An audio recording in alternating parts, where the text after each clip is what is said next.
मुफ्ती साहब जिस तरह आपने सुन्नत गैर मुअक्कदा और नफिल नमाज का तरीका बताया, क्या सुन्नत मुअक्कदा उसी तरह पढ़ेंगे? ना ना ना, सुन्नत मुअक्कदा का तरीका गैर मुअक्कदा से मुख्तलिफ। सुन्नत मुअक्कदा में अत्तहियात के बाद दुरूद शरीफ नहीं पढ़ेंगे, खड़े हो जाएंगे सीधा, और सना नहीं पढ़ेंगे, सूरह फातिहा शुरू कर देंगे। एक इश्काल है, आप पर तनकीद करना मकसूद नहीं, मैं सिर्फ इसलिए चाहता हूँ। उस्ताद जी आपने कहा था कि दुआ का सबूत कहीं से साबित नहीं। उस्ताद जी मैंने फतावा रहीमिया में पढ़ा है, दिल शशुम में, जो हजरत मौलाना मुफ्ती सैयद अब्दुल रहीम लाजपुरी साहिब रहमहुल्लाह ने सफ़ा नंबर 39 से 52 के दरमियान में फ़र्ज नमाज के बाद इज्तिमाई दुआ का सबूत दिया। उस्ताद जी आप इस्लाह फरमा दें। भाई फ़र्ज नमाज के बाद दुआ की बहुत ज़्यादा फजीलत है, लेकिन एक हदीस को दूसरी हदीस में देखा जाता है। नबी ने फरमाया सबसे ज्यादा दुआ कबूल होती है फर्ज नमाज के बाद, लेकिन दूसरी हदीसों से पता चलता है कि नबी सल्लल्लाहु अलैहि वसल्लम ने इस तरह हाथ उठा के नमाज के बाद इज्तिमाई दुआ नहीं मांगी। बाज़ हज़रात कहते हैं इस पे फलाने किताब लिखी है। मैं कहता हूँ भाई किताब की क्या जरूरत है, कोई एक हदीस भी काफी हमारे लिए, और हदीसों को ज्यादा समझा है फुक़हा किराम ने, ठीक है ना। इमाम हनीफा, इमाम शाफी, इमाम अहमद इब्न हंबल, इमाम मालिक, ये तो हदीसों को, तो इनका कोई हवाला मिल जाए, फतावा जो अरबी फतावा है, उर्दू नहीं, उर्दू फतवे की किताब तो कहीं से हवाला देगी ना, रेफरेंस होगा। तो जिन किताबों के रेफरेंस दिए जाते हैं, जो कानून की किताबें हैं, तो उनसे हवाला दे दिया जाए, वो एक हवाला भी मेरे लिए काफी है, ठीक है ना।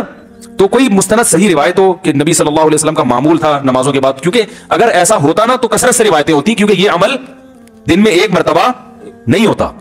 हमारे यहां तो हर मस्जिद में 5 दफा इज्तिमाई दुआ होती है, तो 5 दफा जो काम दिन में रोजाना हो रहा है उस पर कोई बेखुबार एक भी सही एक रिवायत है, लेकिन उसमें भी इतना जिक्र है कि आपने हाथ उठाए तो साहबा ने भी उठा लिए, उसमें भी इज्तिमा नहीं है, वो तो नबी को देख के उठा लिए, लेकिन उस रिवायत की सनद पे भी कलाम है, बिल्कुल बेगुबार रिवायत वो भी नहीं है। तो अगर उस रिवायत को मान भी लेते हैं तो एक दफा ना, हमारे यहां तो जो नहीं करता उसको लोग मलामत करते हैं, ऐसा जरूरी समझ लिया इसको। तो मैं इस बारे में कोई मुतफर्रिद नहीं हूं। लोग कहते हैं ये एक नया फतवा, जदीद दौर का जदीद मुफ्ती नया फतवा मार्केट में लाए, ऐसा नहीं है। हजरत मुफ्ती आजम मुफ्ती मोहम्मद शफी साहब रहमहुल्लाह ताला, जो हजरत मुफ्ती तकी उस्मानी साहब के वालिद भी है, उनका पूरा रिसाला इज्तिमाई दुआ पर, उन्होंने साबित किया कि इसका सबूत बोलो भाई नहीं है। तो नबी ने जो फर्ज नमाज के बाद दुआ की फजीलत बयान की है, तो उस दुआ से मुराद दूसरी हदीसें सामने रखें तो वो वज़ाइफ हैं। वजीफा उस दुआ को कहते हैं जिसके कलिमात मुकर्रर हो, जैसे अजान के बाद की दुआ। तो अब अजान के बाद ये थोड़ी हाथ उठा के दुआ मांगना शुरू कर दो, बल्कि अजान के बाद की दुआ वो कौन सी? अल्लाहुम्मा रब्ब हाज़िहि दावति ताम्मा वस्सलातिल क़ाइमति मुहम्मदिल वसीलता वल फ़ज़ीला व बअ्सहु मक़ामन महमूदन लज़ी वअदतहु इन्नका ला तुख़्लिफ़ुल मियाद। इसमें भी दरजतुर रफ़िया वगैरह जो लगाती है साबित नहीं है। तो ये वजीफा है, वजीफा का मतलब मुकर्रर कलिमात। तो फर्ज नमाज के बाद आप सल्लल्लाहु अलैहि वसल्लम से वजीफे साबित हैं, उन वजीफों को दुआ से ताबीर किया गया है। वो वजीफा क्या है? अल्लाहुम्मा अंतस सलाम व मिनकस सलाम, इसी तरह आयतुल कुर्सी पढ़ना, अल्लाहुम्मा ला मानिअ लिमा अतैत। तो इन चीजों को दुआ से ताबीर किया गया है। समझ रहे कि नहीं समझ रहे? तो फिर भी मैं कहता हूं कि ये हमारी राय है, अगर इसमें कोई दूसरा हमारी राय से इत्तिफाक नहीं करता तो ना करे। उलमा का तो इख्तिलाफ होता है ना, लेकिन तंज ना करें, जैसे मैं तंज नहीं कर रहा। अब बाज लोग तंज करते हैं, जदीद दौर का जदीद मुहक्किक पता नहीं कहां से पैदा हो गया है, ये कि इल्मी स्टाइल बोलते क्यों नहीं भाई? ये नहीं है, ये इल्मी स्टाइल नहीं है। तो ये है।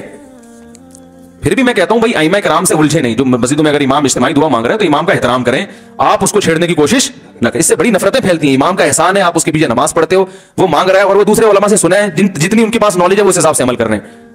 बस आपने एक दफा बता दिया भाई हजरत मुफ्ती शफी साहब रहमहुल्लाह का एक रिसाला है, वो इमाम साहब पढ़ लें, वो अगर पढ़ लें ठीक है, नहीं पढ़े तो भी ठीक है, आपका फर्ज अदा हो। ये कोई इतना बड़ा मसला नहीं है जिससे दिलों में नफरतें पैदा की जाएं। समझने की नहीं समझ रहे?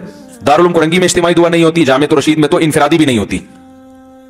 समझ रहे हैं? जामे तो रशीद में तो इमाम इनफरादी तौर पे भी हाथ उठा के दुआ नहीं मांगते, क्योंकि लोगों ने इसको भी बड़ी जरूरी सुन्नत समझ लिया है। तो ये हमारी राय में साबित नहीं है, यानी इसका इतना इल्तिजाम कभी कभार हो तो ठीक है, तालीम के लिए कभी कभार ठीक है, लेकिन फिर भी मसला इख्तलाफी अगर कोई कर रहा है तो मैं उसको बुरा नहीं कह रहा, उसके इल्म पर एतराज नहीं कर रहा, उसको अहले सुन्नत से खारिज नहीं कर रहा। हमारी राय है कि यह साबित नहीं है, बल्कि इनफरादी भी साबित नहीं है। मेरी राय है। मेरी क्या, मैं कौन होता हूँ? बड़े बड़े बहुत से उलमा हैं, जिनमें हजरत मुफ्ती रशीद अहमद साहब भी थे, वो भी इसी के कायल थे कि इनफरादी भी हाथ उठा के जो है ना मामूल बना लेना, अहयानन कभी कभार ठीक है, वो ठीक है। अहयानन होना ये चाहिए कि 2 हदीसें मिलती हैं, बात से पता चलता है कि आप सल्लल्लाहु अलैहि वसल्लम फर्ज नमाज के बाद सिर्फ अल्लाहुम्मा अंतस सलाम पढ़ते थे, उसके बाद खड़े हो जाते थे, और बाज़ हदीसों से पता चलता है कि फर्ज नमाज के बाद ये तमाम वज़ाइफ।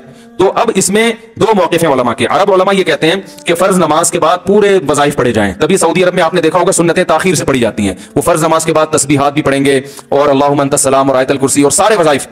जबकि बर्रे सगीर के उलमा का मौक़िफ़ ये है कि दूसरी हदीस में आता है कि नबी सल्लल्लाहु अलैहि वसल्लम अल्लाहुम्मा अंतस सलाम के बाद खड़े हो जाते थे, इतना वफ़ा करते थे। तो उससे पता चलता है कि फर्ज नमाज के बाद अल्लाहुम्मा अंतस सलाम पढ़ के बैठ जाना चाहिए, बाकी जो लंबे वज़ाइफ हैं वो सुन्नतों के बाद होने चाहिए।